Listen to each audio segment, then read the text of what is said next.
the goal should be to meet user needs and to keep meeting user needs, not to publish things.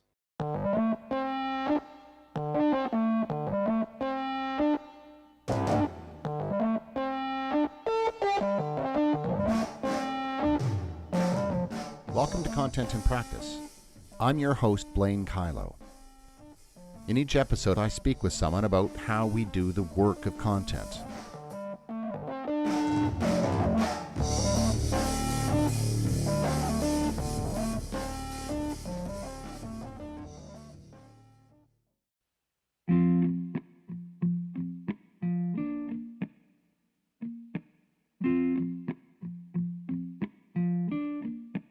Padma Gillen is a content advocate.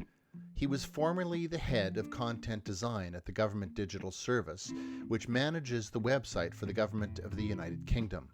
While there, he helped drive the transformation of that website, which is now held up as an example of a user-focused experience that puts content first. More recently, he's worked on the website for the Department of Environment, Food and Rural Affairs, another UK government department, where the goal was to reduce the amount of content by 80%. He's now working on projects in the higher education space, where institutions are needing to undergo digital transformations that are comparable to what transpired with gov.uk. Padma's collected his experience in a book, Lead with Content. Published by Gather Content, it's a manual providing step-by-step instructions on how to ensure that any organization shifting to digital prioritizes the content that is at the heart of everything.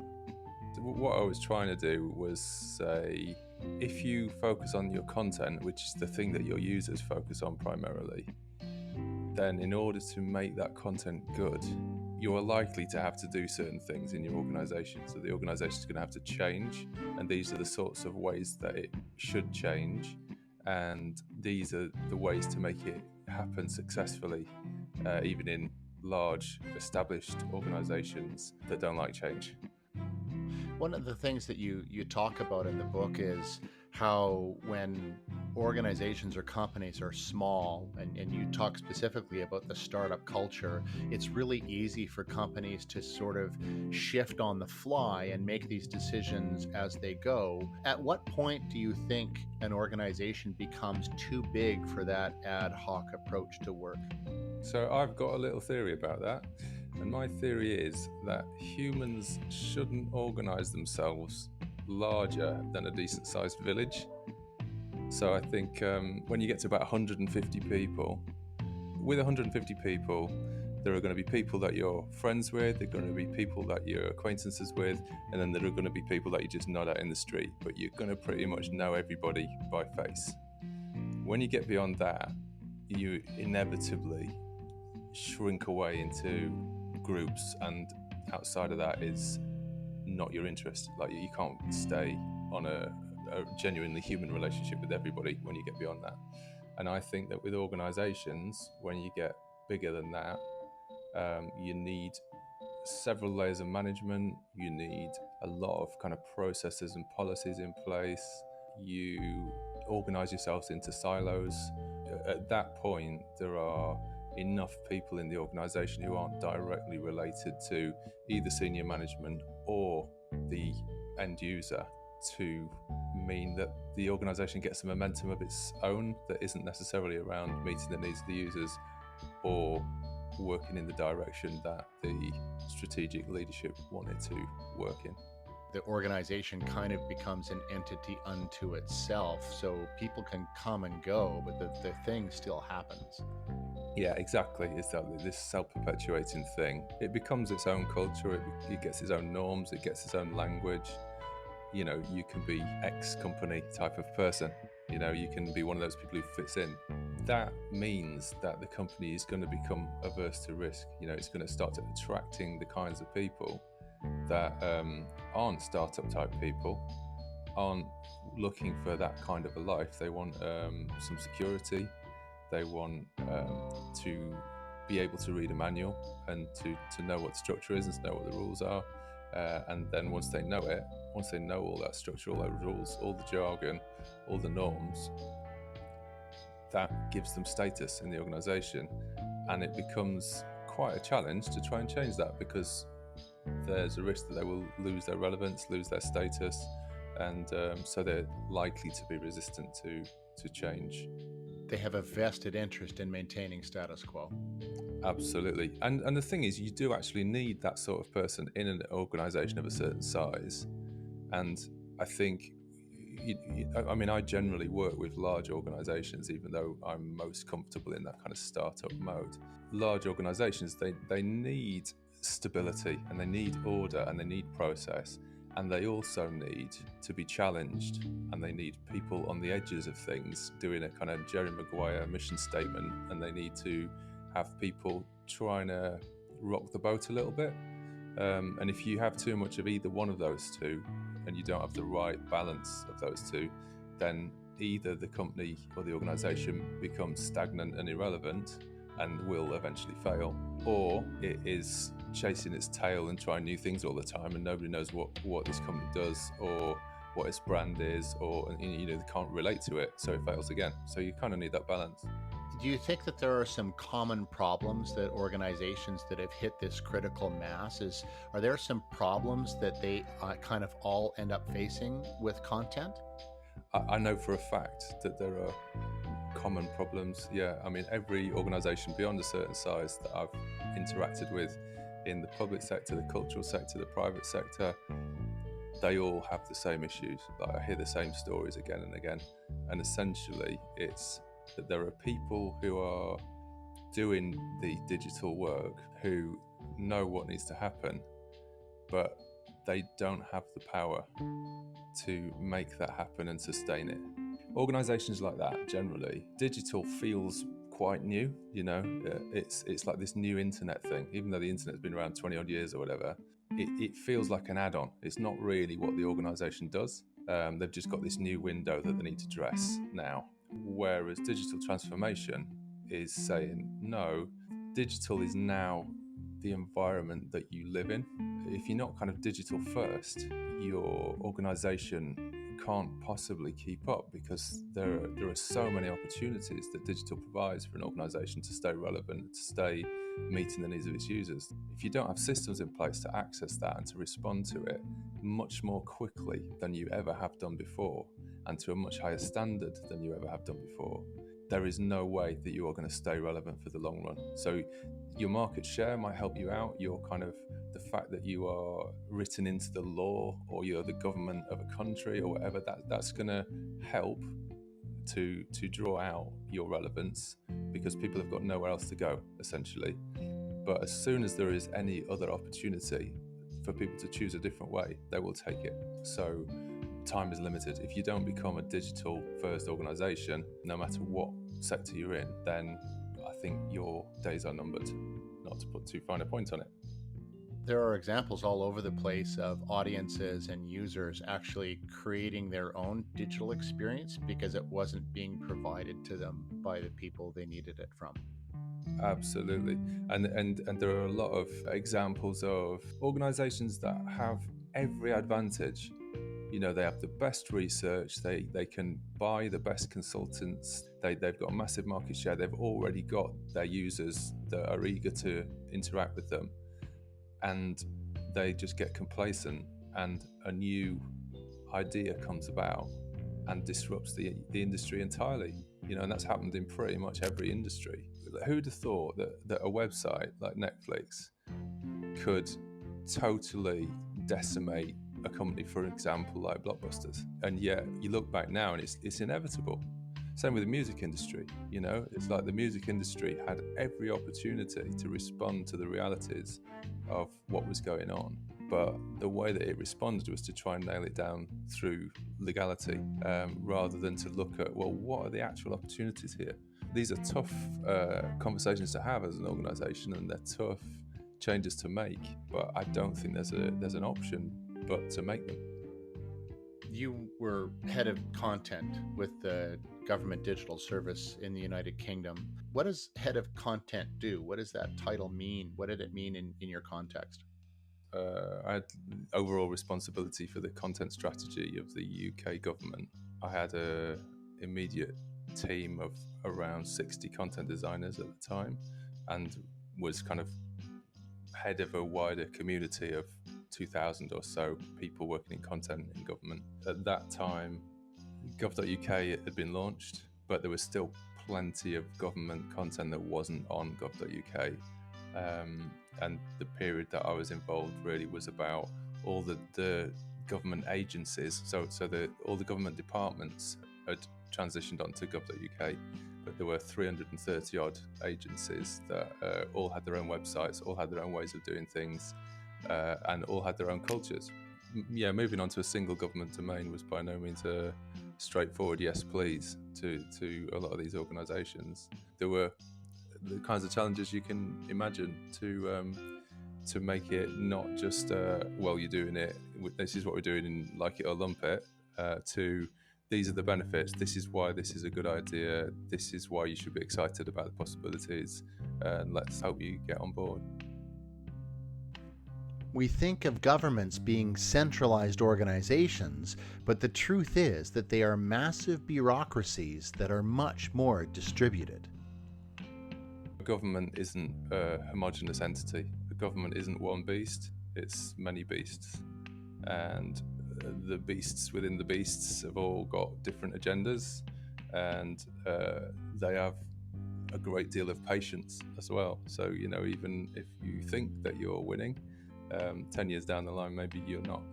It's an unusually exciting environment to be trying to do something like digital transformation in. And at that point, we had support from the highest levels of government, and we were able to genuinely look to meet the needs of citizens and businesses and, everybody in the country and everybody who is wanting to deal with the country in the best possible way, rather than, well, we can probably make it 5% better without ruffling too many feathers. It was actually, let's just rework this from the ground up and see what comes out, and let's use the best thinking and the best people from the digital sector, and let's create a new kind of civil servant and a new way of doing a government department, and let's see if we can really make government relevant to citizens. Just change the relationship between government and citizens, rather than it being we are the authority, you must listen. The idea, I think, was we are here to serve you. What are your needs? What are the needs that government should be meeting, and how can we best meet them? Let's talk about it. And you talk about it through user research, and you talk about it through looking at analytics data.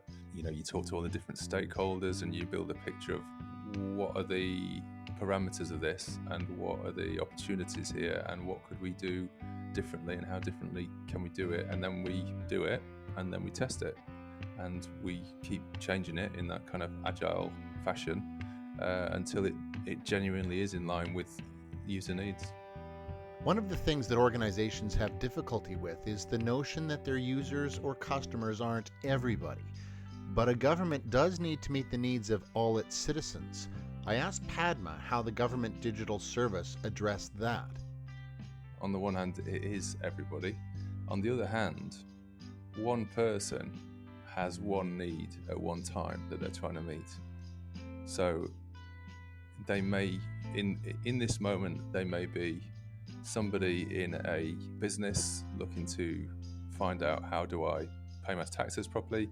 In the next moment, they might be trying to get planning permission for a new extension on their property. In the next minute, they might be finding out, how do I deal with and who do I deal with in government, because I'm dealing with a relative who's just died, and I need to take care of all the things that I need to take care of. Although on the one hand it is everybody, on the other hand there is a person in a particular state with a particular need at a particular time, and if you can meet that need and understand that person, then you're not dealing with everybody, you're dealing with one particular user, and then you can broaden that out to an extent to this user type, or this person in this particular context, in this particular space in their life, in this particular mode. The notion is that you might actually be talking to all citizens, but they all become subsets depending on their unique context.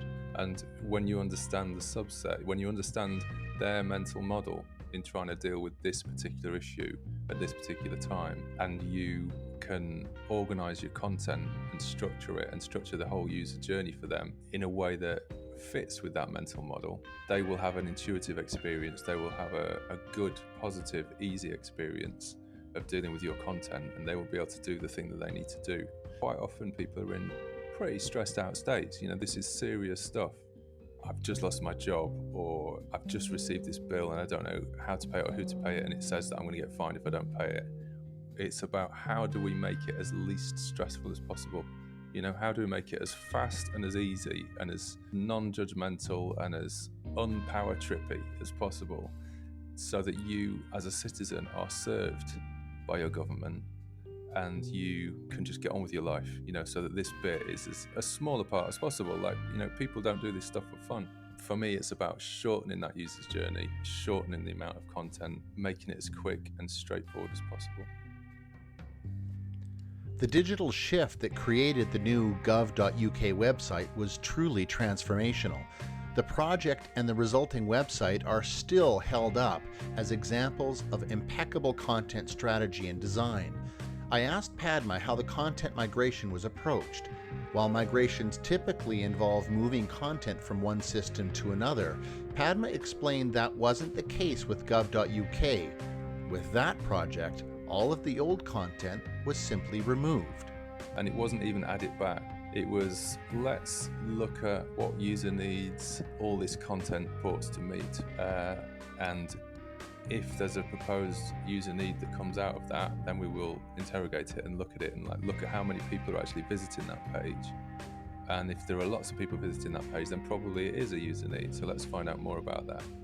And then once we've got the user need, we can then look at creating a content plan to meet that user need and to meet the related user needs, and to start to build a site that is based on what people are actually needing, rather than what we want to say or what we know about or whatever. So you're moving from a subject area based site and a site that's organized based on the way that our organization is organized, to a site that's based on what do our users need from us and how do they need us to present that so that it makes sense to them based on their understanding of this subject area. Because quite often they're not experts, and even when they are experts, that's not to say that they have the same way of thinking about it as an expert who's on the other side of the fence.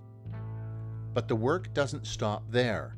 Once the new gov.uk website was up and running, there was a necessity to shift into an operational mode to maintain the newly designed content, making adjustments as necessary, and to create new content to meet the changing needs of the audience. I think the question comes down to who should be giving it the attention, and how much should that attention cost? How much is content worth? I think there's a sort of a general story in the way that people have dealt with their content in organizations, where the web was a relatively new thing. Somebody said, let's have a website. Most people thought, oh, what's the point of that? But somebody was enthusiastic, so they let them do the website, and that person was the web person. And then it became clear that the internet is actually going to probably stick around, and people seem to be taking it seriously, so maybe we should too. So let's get that person a couple of colleagues and they can be the web team.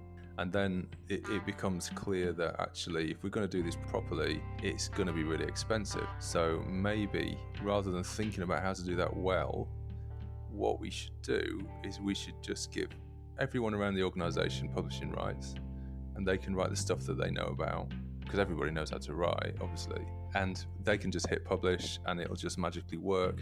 And so everything will be on the website, and so any user who needs anything will be able to find it. And it'll be practically free because we already employ these people. And that's where a lot of organizations are at right now. And it doesn't work, because what happens is people write and write and write. They forget about the things they wrote 6 months ago that is no longer relevant. They don't think about what's already up there, and they write more that's pretty much the same. And before you know it, the website's growing several thousand pages a year. There's duplicate content everywhere. Users can't find anything, and it becomes eventually a crisis. At that point, you have as an organization, you have a decision to make. And quite often the decision is, let's have a new content management system. But really, you need to fundamentally rethink your content ops model, which means that you need a content strategist to come and properly think about it, and you also need to commit some proper money. What seems to work well is a kind of hub and spoke model. You know, you can't have a central team doing everything. Like, there's never enough money for that. But you need a central team, and that central team needs to be the people who are responsible for the quality of the site and the structure of the site and the user experience, because they should be the specialists in user experience. Now, that circles us back to something that you talked about right at the beginning of our conversation, and that is groups like this content team that is at the hub of the spokes, having all of the responsibility but none of the authority. The worst case scenario is that team, no matter how specialist it is, or no matter how passionate it is treated by the organization as basically publishing monkeys, and they're right at the end of the process, and their job is essentially to take the draft content that comes to them from wherever and put it on the internet and hit publish. That's the worst case scenario. Whereas actually what needs to happen is anything that comes in from the organization, the first question is there a user need for this? The second question is, how do you know there's a user need for this? What's your evidence? And then the next stage is, whatever it is that's been written is source material. You should expect this content to be fundamentally reworked based on a content designer's understanding of content design, you know, or a UX professional's understanding of UX. And the organization should get used to not having somebody there to hit publish, but having somebody there who they can work with to create great content that works for users. Solving this problem requires reflection on the various roles and responsibilities that can be assigned to content. The need to split out subject matter expertise from content expertise in terms of content ownership. You know, so quite often subject matter experts in an organization get called the content owners. I think that you need a fundamental shift away from that actually they own the facts, and the content team or the user UX team, or however you're organized, they own the user experience, and together they own the content. Without that fundamental split being agreed at the highest levels in the organization, anything that you want to do is always compromised.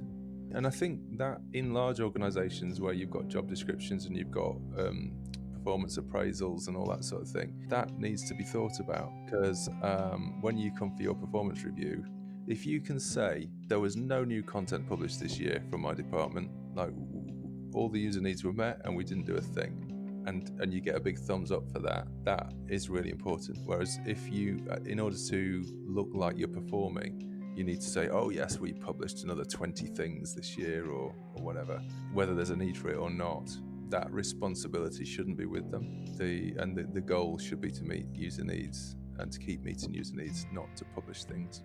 I love that notion that success could actually be not creating content. Absolutely.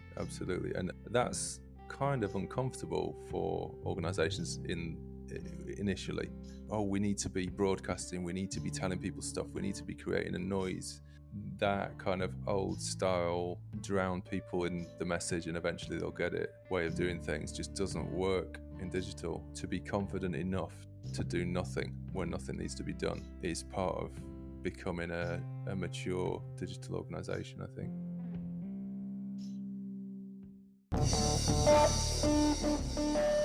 You've been listening to Content in Practice. This episode was produced by Kathy Wagner and me.